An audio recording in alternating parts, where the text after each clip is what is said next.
So here we are at the Sasquatch Inn. This beside me is Highway 7, also known as the Lougheed Highway. And here I am standing in front of the Sasquatch Inn, known for its bikers and bitches. And over there is some bikers and maybe some bitches. We don't know. So the plan today is to go up the west side of Harrison Lake. So from Harrison, so Squamish, sorry, it should make our way up to Squamish or Pemberton. I've never done the route, but all the vlogs and plogs and trogs say that it's an amazing ride, so I'm actually going to give it a try. So the starting point is here at Sasquatch Inn, and we will be going up the west side of Harrison Lake, and we'll stop and do some drone shots and some riding shots. It's dirt road, it's a Forest Service road all the way, and I'm gonna see if I can get to Pemberton, see how my body feels after it. So enjoy the ride, bikers and bitches.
The last our journey up the Forest Service Road on the west side of Harrison is over at the 55-kilometer mark. There was signs back there saying bridge is closed. So I thought, okay, well maybe there's a rock in the way. And there is. No access, road closed, no access.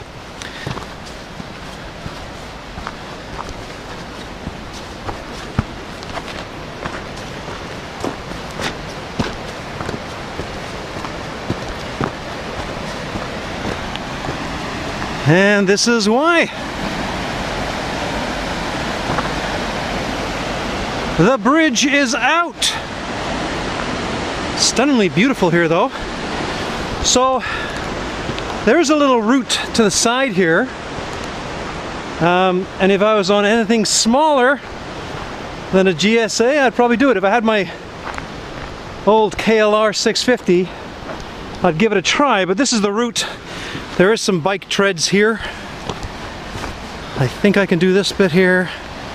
Leaning to the left, of course. And around here, this will be pretty tricky. But I think the hardest part is this corner right here to get around. It's not impossible, and you're probably looking at this and going, weak! But I'm alone. And if anything happens, I'm alone. So I am now going to head back down the 55 kilometers of the West Harrison Forest Service Road. We'll get some more video on the way. That drone shot was at, I think it's called 20 Mile Bay. And it's absolutely stunning there, absolutely beautiful. And Harrison, as you can tell, has joined us the whole way. The lake is huge. It's a BFL. Big lake. Anyway, so let's go turn around and head back. Boo.